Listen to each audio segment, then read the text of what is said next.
Je suis donc avec Séverine Alleguert, donc l'organisatrice de la journée de découverte de l'aéronautique à Mortagne-au-Perche en Normandie, où j'étais invité aujourd'hui pour faire une petite présentation devant des jeunes sur l'anglais aéronautique. Et je suis à bord du très impressionnant Bulldog du fabricant Scottish Aviation, qui a servi à un moment donné d'avion de formation pour les futurs pilotes de chasse de l'armée de l'air britannique, d'après ce que j'ai compris. Donc un avion quand même assez mythique pour certains. Et j'ai envie de dire aussi qu'un Bulldog, c'est vraiment l'avion idéal pour voler quand il fait un temps de chien. Et 35 nœuds de vent de travers pour pouvoir atterrir et 45 nœuds au roulage. C'est quand même impressionnant. C'est impressionnant et c'est d'une stabilité dingue. Donc Séverine, tu es donc pilote privé. Tout à fait. Et tu donnes aussi des cours dans le cadre du BIA. Donc, est-ce que tu peux m'expliquer un peu plus en quoi consiste le BIA exactement? Alors, le BIA, la première chose à savoir, il s'agit d'un diplôme de l'éducation nationale qui peut être dispensé par des formateurs qui ont un CAEA, donc un diplôme pour pouvoir dispenser le BIA, même si on n'est pas professeur des écoles.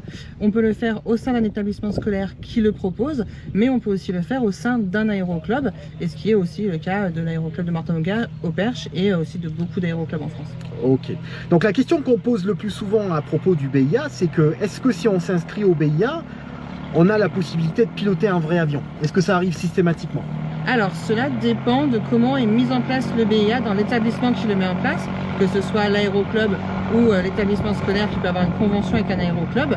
Et normalement, il est prévu une bourse par l'éducation nationale pour pouvoir permettre aux enfants de faire un baptême de l'air avec une prise de commande. Et après, les conditions d'accès à ce baptême de l'air sont en fonction des aéroclubs et en fonction des établissements, soit sous éligibilité d'avoir réussi le BIA, soit avec une participation financière, et tous les élèves peuvent avoir leur baptême, mais à un prix voilà, qui est très raisonnable et très accessible à tous, et que ce soit fait même avant d'avoir l'examen ou avoir éventuellement raté l'examen. Okay. So Séverine, I heard that you also speak a little bit of English because you lived in the UK, you told me for a while. Just a little, only 1 year. Okay, so tell me about your experience living in the UK. How did you find it? An experience so amazing. When I started to live in England, I'm not speak very well English and very scared about speak English. And I meet a person who are very impressive because I'm French and I speak a little English and appreciate. I made when I made effort to speak English. Ok. Tu fais partie donc de l'AFFP, donc l'association française des femmes pilotes. Alors c'est pour promouvoir l'aviation auprès des femmes et des jeunes femmes notamment, pour leur dire que c'est possible, que c'est accessible. Et en fait, l'Association française des femmes pilotes regroupe en fait toutes les fédérations aéronautiques, toutes les femmes qui volent. Donc ça va être de l'aviation, ça va être des pilotes professionnels, des pilotes commerciaux, des pilotes de loisirs, ça va aussi être des pilotes du LM, on va avoir aussi des parapentistes, des parachutistes, tout ce qui est vol à voile, voilà. Donc c'est vraiment toutes les femmes qui volent, et c'est pour aider à la promotion de l'aviation auprès des femmes, parce qu'aujourd'hui en fait en France on n'a que 9% de femmes pilotes, contrairement à l'Inde qui en est à plus de 40%. Ok, et quels sont les principaux obstacles auxquels une femme peut faire face quand elle veut accéder au métier de pilote? Son premier obstacle, c'est elle-même.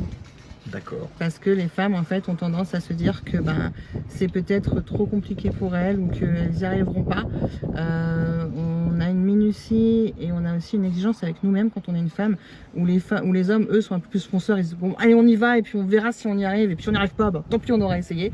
Et les femmes on a un peu plus cette difficulté, et je vois, parce que tu vois je suis en train de passer la TPL théorique avec mon mari, et je vois que lui il est plus fonceur, et moi par exemple je vais présenter un module que quand je suis sûre que je vais le réussir, que j'ai travaillé avec minutie chacun des chapitres, et lui il me dit bon ok ça je le connais bien, ça je le connais bien, ça je le maîtrise, ça je suis un peu plus faible, mais avec tous les coups ça va quand même passer, et ça marche, en fait lui ça passe. Donc on a commencé en même temps et lui a validé plus de modules que moi. Donc notre premier frein c'est nous. Et si on veut en savoir plus sur l'association, comment est-ce qu'on peut trouver des informations? Il y a un site internet, l'Association française des femmes pilotes, qui se trouve très aisément. Il y a une page Facebook aussi, et régulièrement l'association organise des conférences à l'Aéroclub de France à Paris ils font venir des femmes pilotes parfois aussi pour parler d'elles et de leur expérience. Séverina Léguer, merci beaucoup. Je t'en prie, merci beaucoup à toi, Jess.